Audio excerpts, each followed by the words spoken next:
মুক্তিযুদ্ধের বিরুদ্ধে, মুক্তিযোদ্ধাদের বিরুদ্ধে কথা বলার অধিকার তাদেরকে দিয়েছে। যে মুক্তিযোদ্ধা বলল, আমি তার সাথে সম্পূর্ণ একমত যে তারা জীবনে কষ্ট করেছে।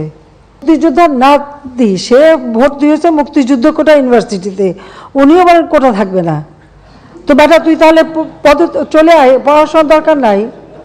তুই মুক্তিযোদ্ধার নাতি হিসেবে কোটায় ইউনিভার্সিটিতে ভর্তি হয়ে এমন বলে কোটা লাগবে না, তোকে তো ইউনিভার্সিটি থেকে বের করে দেওয়া উচিত। কোটার মাধ্যমে অযোগ্য একজন ডাক্তার নিয়োগ দিবেন, তখন ডাক্তারের হাতে রোগী মারা যাবে। যখন আপনি একজন ইঞ্জিনিয়ার, অযোগ্য ইঞ্জিনিয়ার আপনি নিয়োগ দিবেন, সে চাকরি পাবে, তখন দেশের স্থাপনা ভেঙে পড়বে। যখন অযোগ্য শিক্ষক হবে, শিক্ষার্থীরা শিক্ষা পাবে না।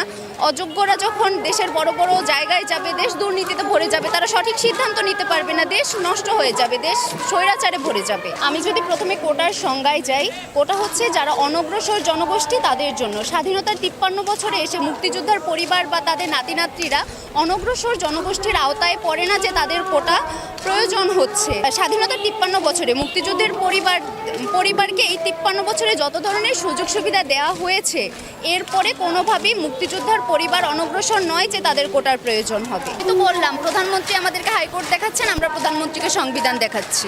প্রধানমন্ত্রী হাইকোর্টের কথা বলছেন, আমরা সংবিধানের কথা বলছি। সংবিধানে সুযোগের সমতা আছে। আমরা মেধাভিত্তিক নিয়োগ চাই এবং কোটাকে ন্যূনতম পর্যায়ে নামিয়ে এনে আসলেই যারা অনগ্রসর জনগোষ্ঠী, যারা ফিজিক্যালি চ্যালেঞ্জড, যারা আদিবাসী, সুযোগ সুবিধা থেকে বঞ্চিত, আমরা শুধু চাচ্ছি তাদের জন্য কোটাটা বহাল থাকুক একটা ন্যূনতম পর্যায়ে।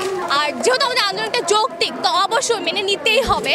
আর উনি বলেছেন এটা পুরোপুরি হাইকোর্টের উপরে, কিন্তু না, এটা আমরা যে নতুন কালকে আমাদের যে অনলাইন ব্রিফিংটা হয়েছে কালকে সন্ধ্যে, সেটা আপনারা দেখে থাকবেন যে আমরা কিন্তু একটা পরিপূর্ণ একটা যে আমাদের প্রস্তাবনা সেটা উপস্থাপন করেছি কালকে। তো এটা অবশ্যই সংসদে প্রধানমন্ত্রী উপস্থাপনের মাধ্যমে উনি এটা পাশ করাতে পারে।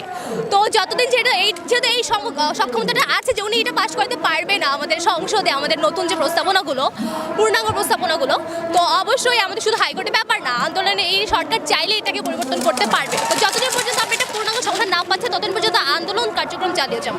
একটা ইকুইটি আনতে হলে কোটার প্রয়োজন আছে, সেটা আমরা প্রতিবন্ধী কোটা, তারপরে আমাদের উপজাতি কোটা, সেই পর্যন্ত আমাদের যেটুকু জরুরি ইকুইটি আনার জন্য সেইটার বিরোধী কিন্তু আমরা করছি না।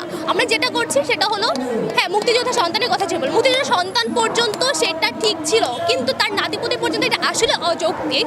কারণ দেখা যাচ্ছে তার শুধু নাতিপুতি না, একজন যদি মুক্তিযোদ্ধা ফ্যামিলির বাইরে কাউকে বিয়ে করছে, তার যে সন্তানটা হচ্ছে, তো এটা মানে সন্তান পর্যন্ত ঠিক আছে, নাতিপুতি পর্যন্ত আসলে ব্যাপারটা অযৌক্তিক। আর আমরা একেবারে কোটা বিরোধিতা করছি না, কারণ একটা জাতিতে একটা ইকুইটি আনার জন্য কিন্তু আমাদের যে কোটাগুলোর প্রয়োজন, প্রতিবন্ধী কোটা, তারপরে আমাদের উপজাতি কোটা, সেই কোটাগুলো কিন্তু আমরা চাচ্ছি। তো আমরা যে 5% কোটা কিন্তু আমরা রেখেছি, তো এই 5% কোটা আমরা চাই, এর বেশি আমরা কিছু চাই না।